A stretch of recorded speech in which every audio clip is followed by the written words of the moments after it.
안녕하세요. 저는 몇 년 전 암 진단을 받았고 힘겨운 시간을 지나 지금은 건강한 삶을 다시 살아가고 있습니다. 오늘 제가 들려드리고 싶은 이야기는 제 인생에서 가장 아프고 힘들었던 순간, 바로 암 선고를 받았을 당시의 경험입니다. 사실 아직도 그때를 떠올리면 마음이 쓰라리고 아파요. 그래서 이 이야기를 꺼내는 게 맞는지 망설여집니다. 하지만 저처럼 아픈 시간을 겪고 있거나 지나온 분들이 계시다면 제 이야기가 작은 위로와 희망이 되길 바라는 마음으로 용기를 내려고 합니다. 제가 암을 이겨내고 다시 건강을 되찾았듯이 여러분도 다시 밝은 삶을 맞이하실 수 있기를 진심으로 기원합니다. 저는 결혼을 하고 참 많은 것을 잃었습니다. 시어머니께서는 결혼 전부터 저를 반대하셨고 결혼한 이후에도 저를 못마땅해 하셨어요. 처음에는 제가 뭘 잘못해서 그런가 싶었죠. 저도 며느리가 된 건 처음이었으니까 모든 게 어설펐겠죠. 그래서 시어머니께서 시키시는 대로 최선을 다했고 혹시라도 마음에 안 드실 일이 생길까 봐 늘 눈치를 보고 조심스러웠습니다. 그런데 시간이 지나도 시어머니의 구박은 나아지기는커녕 점점 더 심해졌어요. 작은 실수 하나에도 네가 이러니 우리 집안이 잘 될 리가 있냐. 집에 사람이 잘못 들어오면 집안이 망한다는데 큰일이다. 이런 말씀을 서슴없이 하셨고 그럴 때마다 저는 제가 좀 더 잘하면 괜찮아질까 싶어서 노력했지만 그럴수록 시어머니께서는 저를 더 미워하시는 것 같았습니다. 그 옆에서 남편은 아무것도 하지 못했습니다. 아니, 안 했다는 표현이 더 맞을 수도 있겠네요. 제가 시어머니께 혼나고 있을 때면 남편은 늘 못 본 척했습니다. 자칫 제 편을 들었다가는 시어머니의 불같은 분노를 감당하기 힘들었으니까 이해가 되긴 했습니다. 하지만 시간이 지날수록 남편은 시어머니 편을 들거나 오히려 저에게 엄마가 화내는 건 다 네 탓이라고 몰아붙였습니다. 제 편은 아무도 없는 것 같았고 결혼 생활이 저에게는 하루하루가 고통 그 자체였어요. 밥을 먹는 것도 힘들었고 잠을 자는 것도 힘들었습니다. 숨 쉬는 것조차 버겁다고 느꼈던 것 같아요. 그렇게 몸과 마음이 지쳐서였을까요?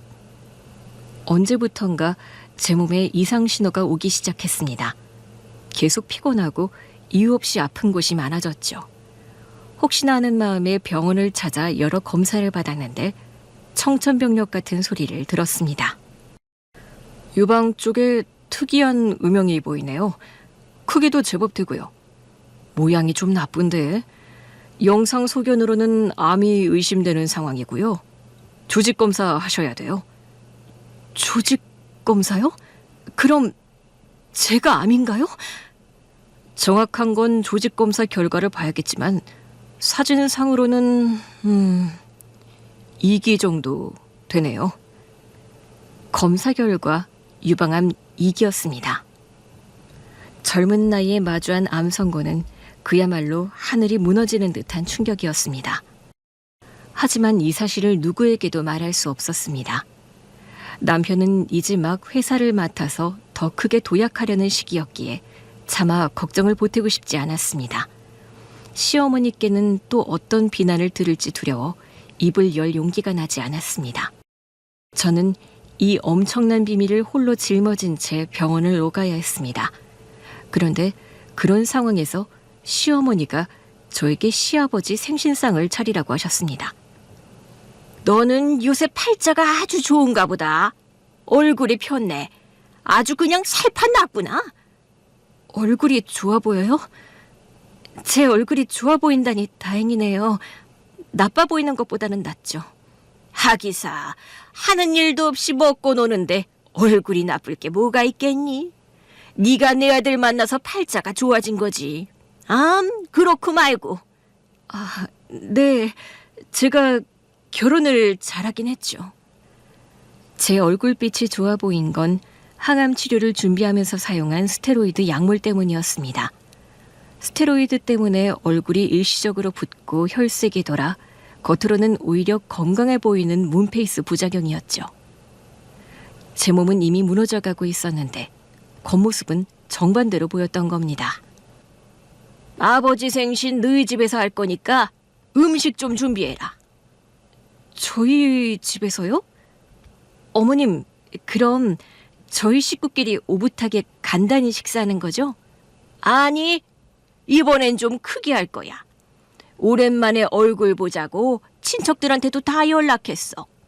니네 이사 오고 나서 집들이도 안 했으니까 겸사겸사 다 모여서 얼굴 봐야지. 그럼 혹시 몇 분이나 오실까요, 어머님? 뭐? 그렇게 많지도 않아. 대충 20명 정도 오겠네. 딱 가족들끼리 오순도순 모이는 거지 뭐. 네? 20명이요? 어머님, 20명을 집에서요? 그 많은 음식을 저 혼자 다 하라니요. 몸 상태도 안 좋은데요. 마트에 가서 카트를 끌고 이것저것 담는데 어지러워서 몇 번이나 주저앉을 뻔했습니다. 그래도 시어머니가 시킨 일이니까 제가 할 수 있는 노력을 다해야 된다고 생각했어요. 그렇게 며칠 동안 저는 밤늦게까지 주방에서 씨름했습니다. 갈비찜, 잡채, 전, 샐러드, 나물 등등 끝없이 이어지는 음식 준비에 제 몸은 점점 더 망가져 갔어요. 열은 떨어질 줄 몰랐고 온몸은 두들겨 맞은 것처럼 쑤시고 아팠습니다. 손목은 욱신거렸고 발은 퉁퉁 부어올랐습니다. 생신 당일 아침에는 정말이지 일어나기조차 힘들었습니다. 그래도 간신히 몸을 일으켜 마지막 음식들을 준비했어요. 거실에는 이미 교자상이 쫙 깔려 있었고 그 위에는 제가 혼자서 밤새워 만든 음식들이 가득했습니다. 그때 시부모님이 오셨어요. 시아버지는 아들 집에서 간단하게 밥 한 끼 한다 생각하셨는지 편한 차림이셨습니다. 그런데 거실에 들어오시자마자 교자상과 가득 차려진 음식을 보시더니 깜짝 놀라셨습니다. 시아버지 얼굴에는 당황스러움과 함께 의아함이 가득했습니다. 이게 다 뭐야? 무슨 음식을 이렇게나 많이 차렸어? 아유, 이 정도가 뭐 많다고 그래요. 얼른 와서 앉기나 해요. 곧 손님들 올 거니까. 이거 누가 준비한 거야? 설마 며느리 혼자서 이 많은 걸 다 한 거야? 그럼 이걸 며느리가 하지 내가 해요? 당신 도대체 무슨 생각으로 이러는 거야? 며느리한테 이 많은 음식을 혼자 다 하라고 시킨 거야? 쟤 또 부려먹은 거냐고? 아니, 그게 아니라 여보, 당신 생일에 사람들이 덕담도 해주고 이렇게 정성껏 크게 베풀어야 올 한해 무탈하고 건강하게 보낸대잖아요. 다 당신 복 받아서 잘 되라고. 내가 다 당신 생각해서 이렇게 준비한 거예요. 시아버지는 시어머니의 말을 듣고 표정이 점점 굳어졌어요. 저를 한 번 보시고는 다시 시어머니를 보시더니 이내 깊은 한숨을 내쉬었습니다. 그때 친척들이 속속 도착했고 시아버지도 더 이상 말을 하지 않고 앉으셨습니다. 저는 몸이 아픈 와중에도 친척분들에게 음식을 날라드리고 부족한 것이 없는지 살피느라 정신이 없었어요. 제대로 앉아서 밥 한 술 뜨지도 못했습니다. 여보, 잡채 좀 더 가져와. 그리고 갈비찜 식었어. 다시 따뜻하게 데워와. 네, 알았어요. 잠깐만요. 여보, 여기 앞접시 더 가져오고 술잔이 모자라는데 제대로 좀 해. 술잔이요? 네, 얼른 가져갈게요. 음식이 간이 너무 안 맞네. 간장이랑 식초 좀 가져와라. 음식이 네 맛도 내 맛도 아니야. 아유, 너는 진짜 뭐 하나 똑바로 하는 게 없구나. 여보, 뭐 하는 거야? 엄마가 간장이랑 식초 가져오라고 하시잖아. 남편의 요구사항뿐만이 아니라 시어머니의 타박까지 진짜 정신을 못 차리겠더라고요. 그때 갑자기 숟가락을 탁 하면서 상에 던지는 소리가 났습니다. 모두가 깜짝 놀랐죠. 갑작스러운 시아버지의 행동에 모두가 당황한 눈치였어요. 저도 너무 놀라서 숨도 제대로 쉬지 못하고 시아버지를 쳐다봤습니다. 시아버지는 숟가락을 던진 후 아무 말 없이 오른손을 들어 남편의 뺨을 후려치셨어요. 짝 하는 소리가 온 집안에 울려 퍼졌습니다. 지 여자도 못 지키는 병신 같은 놈 같으니라고. 남자가 돼서 네 여자는 네가 아껴줘야지. 지 엄마 옆에 붙어서 와이프를 같이 괴롭히는 게 그게 인간이 할 짓이냐? 그 소리에 저도 모르게 몸이 움츠러들었어요. 남편은 뺨을 맞고는 아무 말도 못하고 시아버지를 올려다봤습니다. 시아버지는 화가 머리끝까지 나신 것처럼 보였어요. 얼굴은 벌겋게 달아올라 있었고 눈에서는 불이라도 뿜어져 나올 것 같았습니다. 그리고는 떨리는 목소리로, 아니 거의 고함에 가깝게 외치셨어요. 자기 여자 하나도 못 지키는 놈이 사업체는 잘도 지키겠다. 에라이 천하의 나쁜 놈 같으니라고. 시아버지가 평소에 화를 내시는 분도 아니었고 남편에게 저렇게 심한 말씀을 하시는 분도 아니었거든요. 잔치 분위기는 순식간에 싸늘하게 얼어붙었습니다. 사실 시아버님의 그 분노 속에는 아주 깊고 오래된 사연이 숨겨져 있었습니다. 어쩌면 그 분노는 제가 태어나기도 전부터 시작된 인연의 끈에서부터 비롯된 것이었는지도 모르겠습니다. 사실 저의 아빠는 한때 제법 큰 사업체를 운영하셨던 분이셨습니다. 아빠는 성품이 워낙 좋으시고 사업 수완도 뛰어나셔서 지역에서는 모르는 사람이 없을 정도로 건실한 사업가셨습니다. 그래서 저는 경제적으로 부족함이 없었고 남부럽지 않게 자랐습니다. 시댁은 그때 저희 아빠 회사의 하청업체였습니다. 시아버님은 젊은 시절 당신의 사업을 처음 시작하시면서 아빠 회사와 인연을 맺으셨어요. 당시 시아버님 회사는 이제 막 걸음마를 뗀 작은 규모였고 주변의 도움이 절실했다고 합니다.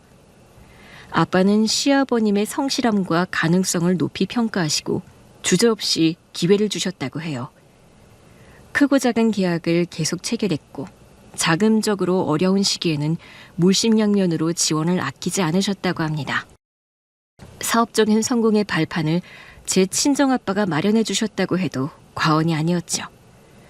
단순히 사업적인 관계만 돈독했던 것이 아니었습니다. 두 분은 거의 친형제처럼 아끼셨다고 해요. 두 분은 나이 차이는 좀 있었지만 서로를 존중하고 아끼는 마음이 남달랐다고 합니다. 함께 술잔을 기울이기도 하고 서로의 집으로 가며 가족끼리도 친하게 지냈습니다.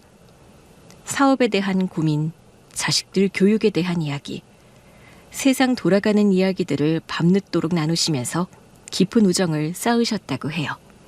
내가 전생에 무슨 착한 일을 해서 김 사장 자네를 만났는지 진짜 너무 고맙다. 형님도 참 저한테 고마워할 게 뭐가 있습니까? 다 형님이 성실하게 일 잘하시니까 이 자리까지 오게 되신 거죠. 내가 자네한테 이렇게 말을 놔도 되는지도 모르겠네.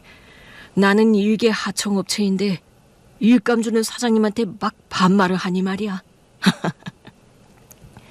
그런 게 어디 있습니까? 제가 형님보다 나이가 어린데 말씀 놓으시는 게 당연한 거죠. 저야말로 형님 만나서 너무 좋습니다.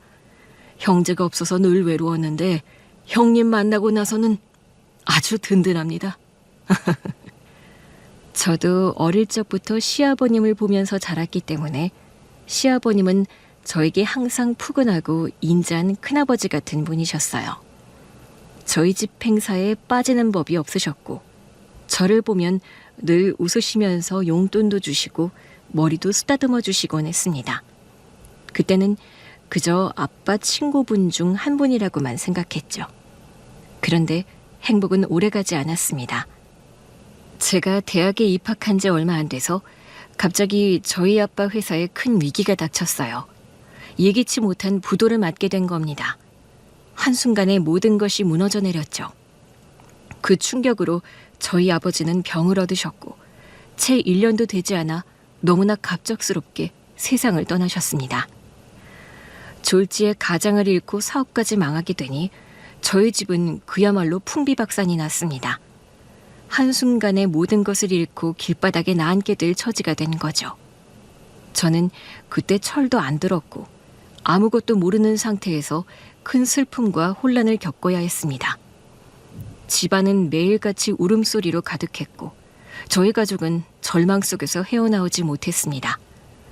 빚쟁이들이 매일같이 집으로 찾아왔고 살던 집마저 경매로 넘어가게 될 위기에 처했습니다. 이런 상황에서 아빠는 이 모든 걸 감당하지 못하셨고 술만 드시다가 병을 얻어 그렇게 황망하게 돌아가신 겁니다.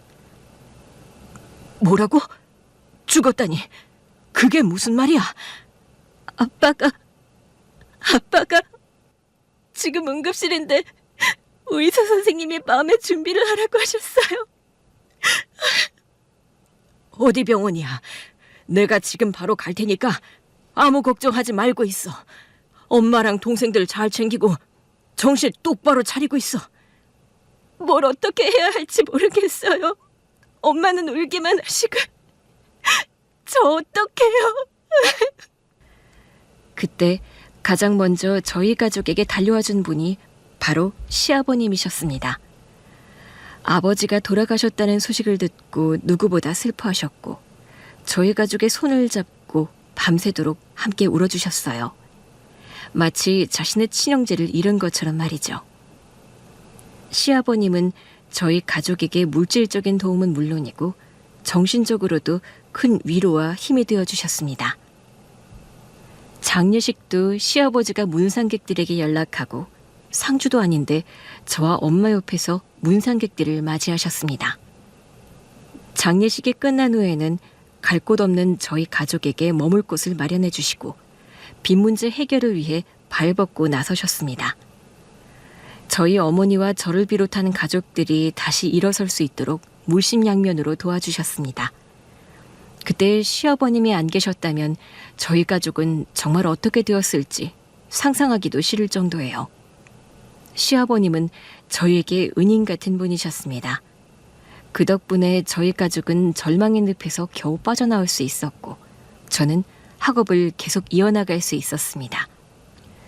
그래서인지 시아버님은 제가 시집을 와서도 저를 다른 며느리들처럼 대하지 않으셨습니다. 저를 단순한 며느리가 아닌 당신의 은인인 제 아버지의 딸, 그리고 당신이 반드시 지켜야 할 존재로 여기셨습니다. 제 친아버지가 돌아가신 후로는 저에게 딸이라고 부르시기도 하셨어요. 명절 때나 가족 모임에서 시아버님은 항상 저를 먼저 챙기셨고 제 안부를 물으셨습니다. 저와 남편은 어릴 때부터 가족끼리 자주 만났기에 서로 잘 아는 사이였고 아빠가 돌아가신 후 남편이 저를 위로해주면서 사랑이 싹트게 되었고 그렇게 저희 둘은 결혼을 하게 되었습니다. 진짜야? 너희 둘이 결혼한다고? 야, 진짜 니네 둘이 결혼하기를 내가 속으로 얼마나 바랐는지 너희는 모를 거다. 근데 내 아들놈이 많이 부족해서 차마 입 밖으로 꺼내지도 못했는데 잘 됐다. 정말 잘 됐다. 아버지, 그렇게까지 좋으세요? 그럼 너는 며느리한테 발끝도 못 미쳐. 네 놈한테는 분에 넘치는 아내니까 평생 잘해줘. 알지? 나한테는 딸 같은 아이야. 만약 내 딸 눈에서 눈물 나게 하면 네가 내 아들이라고 해도 안 봐줄 거야. 가만 안 둘 거라고. 아무리 며느리 사랑이 시아버지라지만 아버지, 이건 너무하신 거 아니에요? 진짜 제가 서운하려고 해요. 누가 보면 시아버지가 아니라 친정아빠인 줄 알겠네요. 시아버지는 저희의 결혼을 진심으로 축복해 주셨습니다. 결혼을 한 후에는 제가 조금이라도 힘들어 보이거나 표정이 어두우면 금세 알아채시고 걱정스러운 눈빛으로 저를 바라보시곤 했습니다. 그런 시아버님의 따뜻한 눈길과 손길은 시댁에서 제가 유일하게 기댈 수 있는 버팀목이 되어주었습니다. 숨막히는 나날 속에서도 시아버지의 존재는 제게 한 줄기 빛처럼 다가왔습니다. 요즘 뭐 힘든 거 있냐? 얼굴이 영 안 좋아 보이는데. 아니요, 힘든 거 없어요. 저 진짜 괜찮아요. 내가 너희 아버지한테 진 빚이 많다. 그래서 너를 잘 지켜줘야 나중에 내가 죽어서 네 아버지 얼굴 볼 때 떳떳할 수 있어. 그러니까 무슨 일 있으면 꼭 나한테 말해라. 혼자 끙끙대지 말고. 알았지? 그래서 제가 유방암 진단을 받았을 때 가장 먼저 시아버지께 털어놓고 싶었습니다. 하지만 차마 말할 수가 없었어요. 제가 아프다는 사실을 알게 되시면 분명 저보다 더 가슴 아파하실 게 분명했으니까요. 시아버님이 저를 은인의 딸로 여기며 아껴주셨다면 시어머니는 정반대였습니다. 제가 시댁에 발을 들이기도 전부터 저를 못마땅해 하셨고 결혼 얘기가 나오기 시작하자 노골적으로 저를 미워하기 시작했습니다. 저와 남편이 사귄다는 사실을 알게 되었을 때에는 아들에게 당장 헤어지라고 압박을 하셨습니다. 아들이 자신의 말을 듣지 않자 저에게 따로 연락을 해서는 차가운 목소리로 제발 자기 아들을 놔달라고도 하셨어요. 어머님, 저희 서로 많이 사랑해요. 결혼하면 부모님께 최선을 다할게요. 제발 허락해 주세요. 사랑? 사랑이 밥 먹여주니? 결혼은 사랑만으로 하는 게 아니야. 서로 어느 정도 비슷해야지. 쫄딱 망한 니네 집이랑 우리 집이랑 수준이 맞니? 제가 많이 처지는 거 잘 알아요. 많이 부족하다는 것도 알고요. 그치만 진짜 노력할게요. 믿어주세요. 시어머니가 저의 결혼을 그토록 반대했던 이유는 크게 두 가지였습니다. 첫 번째는 저희 집안의 갑작스러운 몰락 때문이었습니다. 저희 아버지가 사업에 실패하시고 돌아가시면서 저희 집은 모든 것을 잃었습니다. 한때 잘 나갔던 집안이 하루아침에 망했으니 시어머니 입장에서는 저를 망한 집안의 딸로 보셨을 겁니다. 당신 아들이 그런 집안의 여자와 결혼하는 것을 결코 달가워하지 않으셨죠. 저도 그 점이 너무나도 죄송스러웠습니다. 제 의지와 상관없이 저희 집안이 그렇게 됐지만 시어머님 마음을 이해 못할 건 아니었죠. 두 번째 이유는 바로 제 사주 때문이었습니다. 시어머니는 제가 남편과 연애를 시작할 때부터 제 사주를 보러 무당집, 점집을 수도 없이 다니셨습니다. 아들이 좋은 짝을 만나 잘 살기를 바라는 어머니의 마음 자체는 이해할 수 있습니다. 하지만 시어머니의 점집 순례는 단순한 호기심에 그치지 않았어요. 거의 맹신에 가까웠죠. 그럴 수밖에 없었던 건 집안 영향도 있었습니다. 시아버지께서 사업을 오래 하시다 보니 시어머니 입장에서는 사업이 불안해질 때마다 늘 점을 보고 마음을 다잡으셨으니까요. 사업하는 집안이라면 흔히 볼 수 있는 일이기도 했습니다. 그러니 시어머니는 한평생 점을 보고 점을 믿게 되셨고 제 사주를 들고 여러 점집을 찾아가서 확인할 수밖에 없었던 거죠. 그런데 가는 곳마다 며느리감 사주가 박복하다. 둘이 궁합이 상극이다. 결혼하면 시댁을 말아먹을 팔자다라는 말을 들을 때마다 그것을 사실처럼 믿으셨습니다. 그런 이야기를 수없이 들으셨으니 저를 곱게 보실 리가 없었던 거죠. 엄마, 그딴 미신 같은 소리 좀 그만하세요. 제가 사랑하는 사람인데 무슨 팔자 타령이에요? 전 무조건 이 결혼할 거예요. 사랑 타령하다가 나중에 피눈물 흘려봐야 정신 차릴래? 나는 저 불기라고 재수 없는 게 우리 집안에 들어오는 꼴은 절대 못 본다. 엄마, 지금이 어떤 세상인데 아직도 무당 말을 믿는 거예요? 어디서 말도 안 되는 소리를 듣고 와서는 어휴. 네 아버지 사업이 지금까지 잘 굴러온 것도 다 점쟁이들 덕분이야. 그게 근거 없는 소리 같아 보여도 우리 집은 그 덕에 버텨온 거야. 여러 말 필요 없고 점쟁이들이 하나같이 걔 사주 안 좋다고 했으니까 엄마 말 들어. 걔 친정도 걔 때문에 망한 거라니까. 남편은 그때까지만 해도 저를 사랑했습니다. 시어머니의 극렬한 반대에도 불구하고 저와의 결혼을 끝까지 밀어붙였고 결국 저희는 어렵게 혼인을 할 수 있었습니다. 하지만 시어머니의 마음은 조금도 변하지 않았습니다. 결혼 후에도 저를 향한 태도는 여전히 냉담했고 오히려 결혼 전보다 더 노골적이고 적대적으로 변했습니다.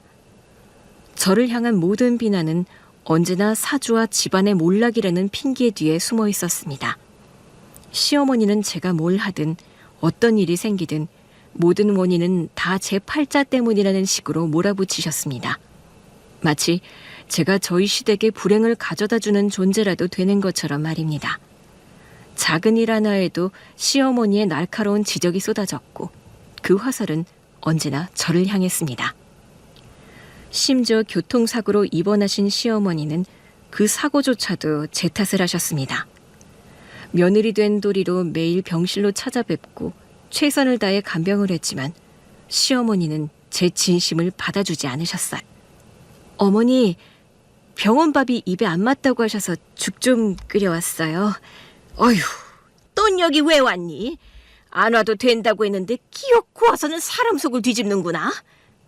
어머니, 죽 따뜻할 때 드세요. 반찬이랑 해서 차려드릴게요. 됐어, 안 먹어. 어쩜 너는 하는 짓마다 이 모양이냐? 내가 이렇게 병원에 입원한 것도 다 너 때문이야. 네 팔자가 우리 집안 기운을 다 꺾어버려서 내가 이런 사고를 당한 거라고. 어머니, 그게 무슨 말씀이세요? 저 때문에 어머니가 교통사고를 당하다니요. 제가 설마 어머니 교통사고 나길 원했겠어요? 그건 진짜 아니에요. 네가 나까지 잡아먹는 거지. 재수없는 기운이 집안에 가득하니까 이런 사고가 나는 거야. 이게 다 네 팔자 때문이라고. 아유, 재수없는 것. 제가 정성껏 끓여간 죽조차 끝내 드시지 않으셨습니다. 무슨 일이 생기든 모든 원인을 제 팔자 탓으로 돌리셨고 마치 제가 이 집안의 불행을 끌어들이는 사람이라도 되는 듯 늘 그렇게 저를 몰아붙이셨습니다. 처음에는 제가 정말로 불길한 기운을 가지고 있는 건 아닐까 하는 생각도 들었습니다. 매일 그런 이야기를 듣다 보니 저도 모르게 위축되고 제 자신을 의심하게 되었거든요. 제가 뭘 잘못했는지 아무리 생각해봐도 알 수 없었지만 시어머니의 끊임없는 비난에 저는 점점 더 작아질 수밖에 없었습니다. 저의 자존감은 바닥을 쳤고 제가 살 가치가 있는 사람인가 하는 생각마저 들었습니다. 더욱 견디기 힘들었던 건 남편의 태도였어요. 결혼 전에는 시어머니의 반대에도 굳세게 제 편을 들어주던 사람이었습니다. 네가 요즘 이렇게 힘든 게 다 네 와이프 때문이야. 걔가 들어온 뒤로 집안이 꼬이고 네 사업도 매출이 자꾸 내려가잖아. 재수없는 팔자라는 말이 그냥 나온 게 아니라니까. 엄마가 결혼 전에도 그렇게 말했는데도 안 듣더니. 아휴, 엄마, 또 그 소리세요? 제 일이 잘 안 되는 걸 왜 며느리 탓을 해요? 아무튼 너 이러다 사업 망하는 수가 있어. 이번에는 진짜 제대로 된 구판을 벌여서 액땜을 크게 해야겠어.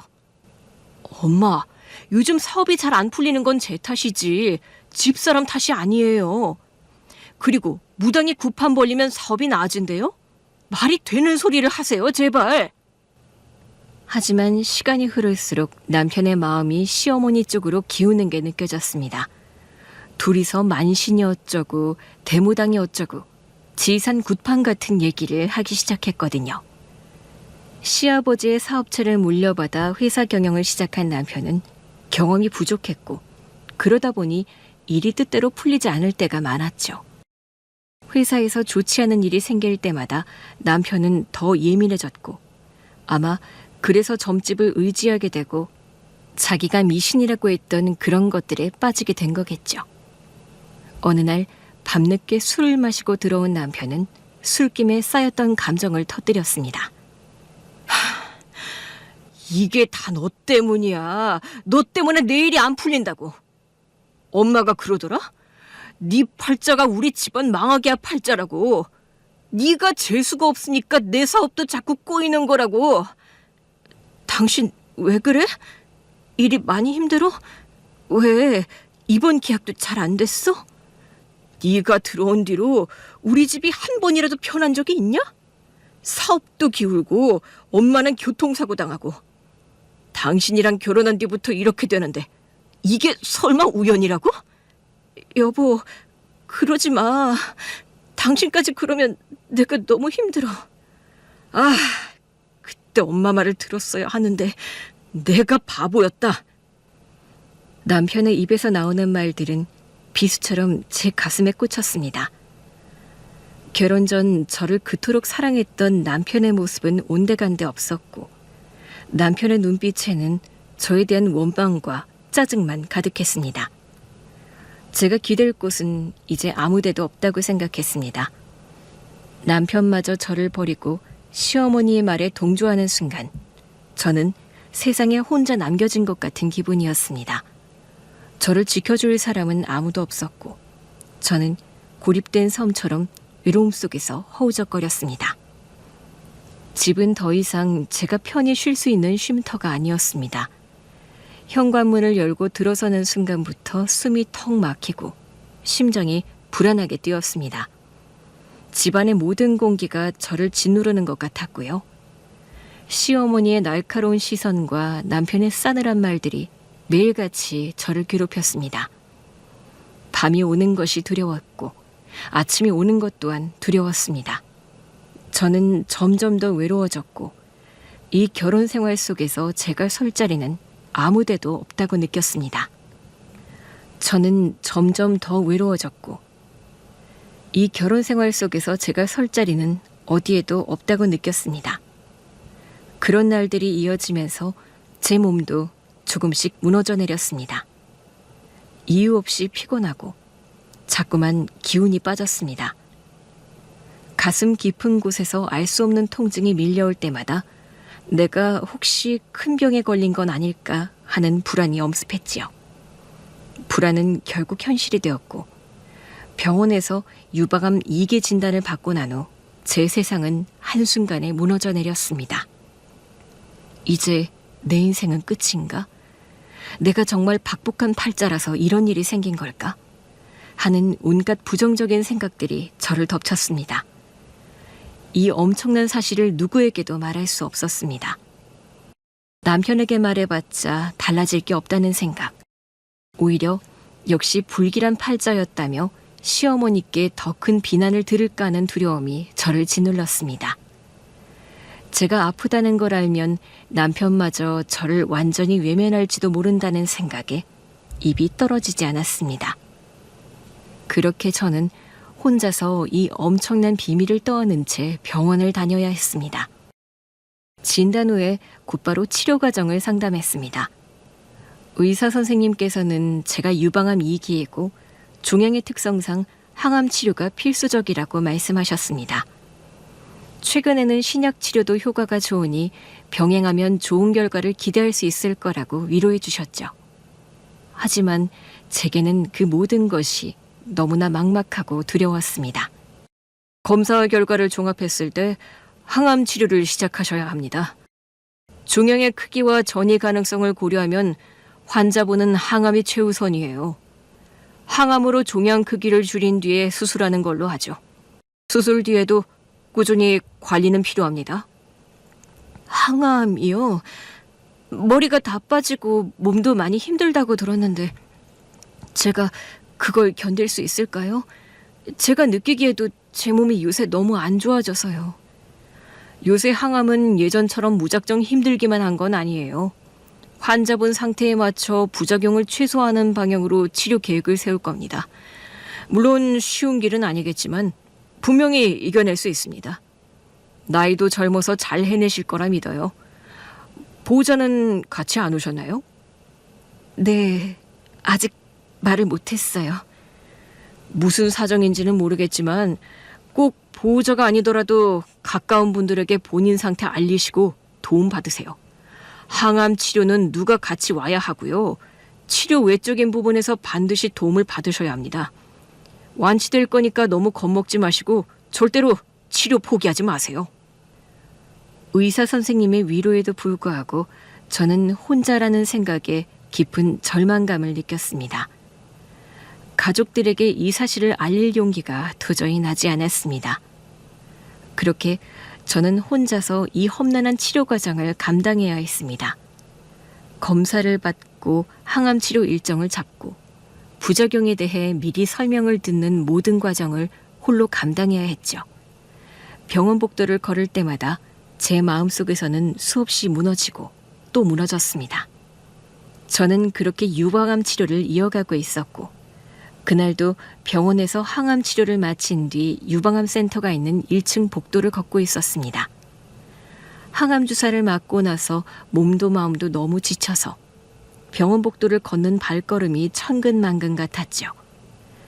그날따라 고개를 푹 숙인 채 터벅터벅 걷고 있었습니다. 제 앞길이 보이지 않는 것처럼 그저 발밑만 바라보고 걸었어요. 그런데 그때였습니다. 엘리베이터에서 내린 누군가가 저를 향해 다가오는 인기척이 느껴졌습니다. 저는 고개를 들지 않은 채 그저 지나가려 했습니다. 그때 익숙한 목소리가 저를 불렀습니다. 너 여기서 뭐 하는 거냐? 네가 왜 여기에 있어? 깜짝 놀라 고개를 들어보니 시아버님이었습니다. 시아버님은 한 손에 꽃다발과 과일 바구니를 들고 계셨어요. 아마 다른 병실에 입원한 지인을 문병 오셨던 것 같았습니다. 저는 시아버님을 보자마자 심장이 쿵 하고 내려앉았죠. 제가 왜 여기 있는지 들킬까봐 이 상황을 어떻게 설명해야 할지 머릿속이 새하얘졌습니다. 아버님, 어쩐 일이세요? 나는 김이사 와이프가 암이라고 해서 문병 왔다. 그런데 너는 여기 웬일이니? 얼굴이 왜 이렇게 안 좋아? 어디 아프니? 여기가 4층 유방암 센터인데 근데 왜 네가 여기에 있는 거냐? 시아버님의 눈빛이 순식간에 날카로워졌습니다. 제 손에 들린 병원 수납 서류와 제가 서 있는 곳이 유방암 센터 앞이라는 사실을 눈치채신 듯했습니다. 시아버님의 얼굴에는 걱정과 함께 당황스러움이 역력했습니다. 저는 그만 할 말을 잃고 말았습니다. 모든 것이 들통난 순간이었습니다. 너 솔직하게 말해야 해. 혹시 암이야? 유방암? 아버님. 시아버님의 떨리는 목소리에 저는 더 이상 숨길 수 없었습니다. 고개를 푹 숙인 채 눈물만 하염없이 흘렀습니다. 시아버님은 제 손에 들린 서류를 조용히 가져가셨습니다. 서류에는 유방암 2기 진단이라는 글자가 선명하게 찍혀 있었죠. 시아버님은 서류를 한참 동안 말없이 바라보시더니 제 어깨를 가만히 감싸 안으셨습니다. 왜 말 안 했어? 너 혼자 병원 다니면서 치료한 거야? 나한테는 말했어야지. 나한테 너는 진짜 딸이나 마찬가지야. 네 아버지가 돌아가신 후에 나는 너를 진짜 내 딸처럼 생각했고 너를 잘 챙기는 게 네 아빠한테 은혜를 갚는 길이라고 생각했다. 내가 참 네 아빠를 볼 면목이 없다. 그 순간 저는 참았던 눈물을 터뜨리고 말았습니다. 아무에게도 말하지 못하고 혼자 사겨왔던 서러움과 고통이 한꺼번에 쏟아져 내렸습니다. 시아버님은 말없이 제 등을 토닥여 주셨어요. 그 따뜻하고 인자한 손길은 제가 잃어버렸던 친아버지를 다시 만난 것 같았습니다. 저는 시아버님의 품에 안겨 한참을 울었습니다. 누가 볼까 두려워 숨죽여 울던 제가 그때만큼은 시아버님 앞에서 모든 것을 내려놓고 아이처럼 울 수 있었습니다. 그날 이후 시아버님은 제 곁을 묵묵히 지켜주셨습니다. 시아버님은 제가 이 사실을 시어머니나 남편에게 알리고 싶어 하지 않는다는 것을 아셨기에 당신의 마음속에만 이 비밀을 간직하셨습니다. 시아버님은 제가 병원에 갈 때마다 아무도 모르게 함께 동행해 주셨고 의사 선생님과 제 병세에 대해 함께 이야기를 나누셨습니다. 저에게는 세상에 단 하나뿐인 비밀을 공유하는 든든한 조력자가 생긴 것이었습니다. 시아버님은 제가 힘들 때마다 제 손을 잡아주시며 이렇게 말씀하셨습니다. 아빠는 네가 이겨낼 거라고 믿는다. 네 아버지가 하늘에서 너를 지켜주실 거고 그러니까 너도 절대 포기하지 마. 돈 걱정도 하지 말고 무조건 네 건강이랑 네 치료에만 전념해라. 아버님, 정말 감사합니다. 아버님 덕분에 제가 살 수 있을 것 같아요. 저 치료 열심히 받고 꼭 이겨낼게요. 감사하다는 말을 왜 해? 내 딸인데 당연히 내가 해야 할 일이지. 절대 기죽지 말고 힘든 일 있으면 아빠한테 다 말해. 그리고 언제까지 네 남편한테 숨길 거냐? 조만간 네 남편이랑 어머니한테도 말해야지. 시아버님의 따뜻한 말씀과 손길은 제가 삶을 붙잡을 수 있는 유일한 힘이었습니다. 시어머니와 남편에게는 외면당하고 병마와 싸우는 외로움 싸움 속에서 시아버님은 저에게 진짜 친아빠와 다름없는 존재셨습니다. 제가 다시 살아갈 수 있는 용기와 희망을 주신 분이셨죠. 시아버님 덕분에 저는 절망의 늪에서 다시 일어설 수 있었습니다. 시아버님은 이 모든 사실을 언제 어떻게 터뜨려야 할지 늘 고민하셨다고 합니다. 당신의 은인의 딸이 고통받는 모습을 더 이상 두고 볼 수 없다는 생각과 남편의 한심한 모습에 대한 분노가 시아버님 마음속에 점점 쌓여갔던 겁니다. 그러다 당신의 생일날 가족들이 다 모인 그 자리에서 제가 아프다는 말을 하려고 했는데 그 자리에서 시어머니와 남편의 행동을 보고 그 모든 감정들이 폭발하게 되었던 거죠. 그날 시아버지의 분노는 그저 화가 아니라 오랜 시간 동안 저를 지켜주려 했던 따뜻한 마음이 터져나온 것이었습니다. 제가 홀로 친척들의 잔치상을 차리며 힘들어하는 모습, 그리고 시어머니의 비아냥거림 속에서 제가 아무 말 못하고 눈물만 삼키는 모습을 보시고는 시아버님은 더 이상 참으실 수 없었던 것 같습니다. 남편의 뺨을 때리는 그 순간 시아버님은 이미 모든 것을 끝낼 결심을 하셨던 겁니다. 잔치는 엉망으로 끝났고 친척들은 급하게 모두 돌아갔습니다. 싸늘한 거실에 시아버님, 시어머니, 남편, 그리고 제가 마주 앉았습니다. 시아버님의 표정은 평소와 달리 무겁고 차가웠습니다. 시어머니는 시아버지의 행동이 이해가 되지 않는다는 듯이 화가 나는 얼굴을 하고 계셨고, 남편은 뺨을 맞은 충격과 시아버지의 위험에 눌려 고개를 들지 못했습니다. 시아버님은 한참 동안 침묵을 지키시더니 시어머니를 똑바로 바라보며 입을 여셨습니다. 아니, 왜 뺨을 때려요? 얘가 뭘 잘못했다고? 다 큰 자식을 친척들 앞에서 뺨을 때리고 욕을 하고. 당신 미쳤어요? 가만히 있어. 당신이 계속 이놈 감싸고 도니까 이 자식이 정신 못 차리고 이러는 거잖아. 세상에 어떤 모자란 놈이 자기 와이프를 그렇게 함부로 막대하냐고. 당신 진짜 어떻게 된 거 아니에요? 며느리가 당신 자식이야? 왜 며느리만 싸고 도냐고. 그래, 말 나온 김에 다 해보자. 당신이 며느리 괴롭히는 거 내가 그동안 많이 참았어. 당신 그놈의 더러운 성질머리를 아니까 내가 괜히 끼어들었다가 며느리 더 괴롭힐까봐 참았는데 이제 안 되겠어. 사람이라면 그러면 안 되는 거야. 내 사업이 어떻게 이만큼이나 자리 잡았는지 당신이 몰라서 그래. 내가 누구 덕에 이만큼 먹고 사는지 진짜 몰라서 그런 거냐고. 그거야, 당신 사주가 좋아서 그런 거지. 당신 잘된 게 며느리랑 무슨 상관이 있다고. 당신 사업 이만큼 성공한 건 내가 때마다 기도도 드리고 부적도 쓰고 굿도 하고 그래서 그런 거예요. 그리고 내가 며느리를 뭘 괴롭혔다고 그래요? 다 지 팔자가 박복해서 그런 거지. 오늘 일만 해도 그래. 시아버지 생일 잔치를 이렇게 망친 것도 다 며느리 사주가 나빠서 그런 거라고요. 뭐? 이 옆에 내가 끝까지 본인 잘못한 걸 모르고 어디서 이따위 말도 안 되는 소리를 하고 있어. 내가 모를 줄 알아? 입만 열면 사주가 어쩌고 저쩌고. 그놈의 점집에 돈을 얼마나 갖다 바친 거야. 부적에 굿판에 기도에. 이젠 아들까지 꼬셔서 회사 돈 몰래 빼돌려서 아주 어마어마한 구판을 벌이고. 내가 회사 일에 손 뗐다고 아무것도 모르는 줄 알아?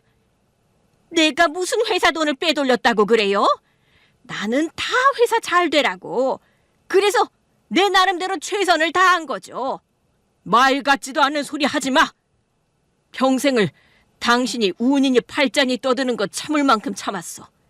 사업하는 남편 만나서 마음 불안하니까 점집 가서 위로 받나 보다 해서 내가 참은 거라고. 아니, 내가 뭘 어쨌다고 이래요? 내가 뭘 그렇게 잘못했는데요? 나는 다 우리 집안 잘 되려고 노력한 줄밖에 없어요. 노력? 노력 같은 소리하고 자빠졌네. 그래서 우리 집안 은인의 딸을 괴롭힌 거야? 그게 당신이 말하는 노력이야? 회사 돈 빼돌린 거, 그거 엄연한 횡령이야. 나 이거 절대 그냥 안 넘어갈 거니까 각오해. 당신 사주가 얼마나 좋은지 모르겠는데 그 좋은 사주로 이번 일 잘 넘겨보라고. 며칠 뒤 시아버지는 준비해온 서류 봉투를 시어머니 앞에 던지셨습니다. 그 안에는 시어머니가 회사 공금을 횡령한 내역, 점집에 드나들며 거액을 썼던 증거 자료들, 그리고 이혼 서류가 들어있었습니다. 시어머니는 그 서류들을 보고는 그대로 주저앉아 버렸습니다. 그리고 시아버님은 단호한 칼날을 거기서 멈추지 않고 제 남편에게 향했습니다. 그래도 아들이라고 널 믿었는데 너가 내 회사를 책임지고 잘 경영할 수 있을 거라고 생각했는데 내 판단이 틀렸구나. 아버지, 저 진짜 열심히 했어요. 잘 해보려고 했는데 운이 나빴던 거예요. 아버지, 저 진짜 앞으로 열심히 잘할게요. 한 번만 기회를 주세요. 사내 놈이 지 엄마 치마폭에 쌓여서는 똥인지 된장인지 구별도 못하는 바보 같은 놈. 회사 돈이 네 돈이야? 네 엄마가 어떤 사람인지 알면서 그 돈으로 무당들한테 갖다 바치는 거 알면서 너도 공범이야. 아버지, 저는 엄마가 시켜서 한 거예요. 엄마가 굿하면 회사도 좋아질 거라고 했고 굿을 해야 운이 풀린다고 해서. 그리고 이게 다 집사람 사주가 안 좋아서 그렇다는데 솔직히 제가 결혼하고 나서부터 회사가 계속 실적도 안 좋고 하니까 저도 엄마 말을 믿을 수밖에 없었어요. 뭐야? 이게 그럼 며느리 사주 때문이라는 거야? 이 자식이 끝까지. 야, 네가 경영을 잘 못해서 그런 거지. 네가 무능력한 걸 왜 죄 없는 사람 탓을 해? 모자란 놈 같으니라고. 아버지, 잘못했어요. 제가 앞으로는 절대 회사 돈에 손 안 댈게요. 잘못했다는 말로는 부족해. 너는 내가 평생을 바친 회사를 위험하게 만들었어. 넌 지금 이 순간부터 해고야. 내일 당장 짐 싸서 회사에서 나가. 노가다를 하던 국어를 하던 네 힘으로 살아봐. 알았어? 그렇게 남편은 시아버지 회사에서 하루아침에 쫓겨났고 이후 선배가 운영하는 작은 공장에 들어가 밑바닥부터 다시 일을 배우기 시작했습니다. 예전에는 사무실에서 지시만 내리던 사람이었지만 이제는 현장에서 땀 흘리며 직접 기계를 다루고 잡일을 하는 처지가 되었죠. 하루 종일 기름때 묻은 옷차림으로 고단하게 일하다 보니 몸은 점점 지쳐갔고 자존심도 크게 꺾일 수밖에 없었습니다. 여보, 미안해. 내가 정말 못난 놈이었어. 당신이 그동안 암투병이라는 무거운 짐을 혼자 짊어지고 또 엄마의 그 모진 말과 행동들에 또 홀로 얼마나 힘들어했는지 나는 옆에서 다 보면서도 모른 척했어. 내가 나쁜 놈이야. 이제 와서 그런 말이 다 무슨 소용이 있어? 당신이 침묵하고 외면할 때마다 나는 매일 아파하고 있었어. 내가 진짜 병신 같은 놈이었어. 어떤 벌을 받아도 싸. 나 이제 두 번 다시 엄마한테 휘둘리지 않을 거고 그동안 당신한테 잘못한 거 만회할 기회를 줘. 나 한 번만 믿어주라. 남편은 제 옷자락을 붙잡고 울고 또 울었습니다. 저는 그의 눈을 보며 그동안 쌓였던 모든 서러움과 분노를 쏟아내고 싶었지만 제 입에서는 아무 말도 나오지 않았습니다. 그저 눈물만 하염없이 흘렀습니다. 그 후로 남편은 달라졌습니다. 매번 병원에 함께 동행하며 진료 기록을 꼼꼼히 챙겼고 항암 치료 후 구토와 고통에 시달리는 저를 밤새도록 간호했습니다. 입에 음식조차 넣기 힘들어할 때면 직접 죽을 끓이고 체력이 떨어지면 손을 잡고 산책을 이끌었습니다. 남편은 자신의 일을 뒤로 미룰 만큼 제 곁을 지켰고 제가 쓰러지지 않도록 끝까지 곁에서 버텨주었습니다. 남편의 정성과 헌신이 없었다면 저는 이 싸움을 끝까지 이어갈 힘을 내지 못했을 겁니다. 그렇게 길고 힘들었던 투병 끝에 저는 마침내 암 완치 판정을 받았습니다. 기적 같았어요. 제 곁에는 여전히 시아버님이 친아버지처럼 든든하게 저를 지켜주셨고, 이제는 저를 위해 모든 걸 희생하는 남편이 함께 있습니다. 시아버님은 마치 돌아가신 친정아버지께서 저를 위해 보내주신 분 같았습니다. 제게 새로운 삶을 선물해 주신 은인이셨지요. 저는 그 은혜와 사랑을 마음 깊이 새기며 새로운 마음으로 다시 삶을 시작했습니다. 비록 지난날의 상처가 쉽게 아물지는 않겠지만 시아버님과 남편의 사랑, 그리고 제 자신을 믿고 앞으로 나아가려 합니다. 이 모든 과정을 통해 저는 삶의 소중함과 가족의 진정한 의미를 깨달았고, 무엇보다 제가 생각했던 것보다 훨씬 강한 사람이라는 사실을 알게 되었습니다. 저는 병마를 이겨냈고 든든한 시아버지와 남편이 제 곁에 남아있습니다. 그렇다면 이게 정말 박복한 팔자일까요? 저는 오히려 제 사주가 누구보다 강하고 복된 팔자라고 믿게 되었어요. 제 사연을 끝까지 들어주셔서 감사합니다. 언제나 건강하시고 여러분의 삶에도 따뜻한 기운이 함께하길 바랍니다.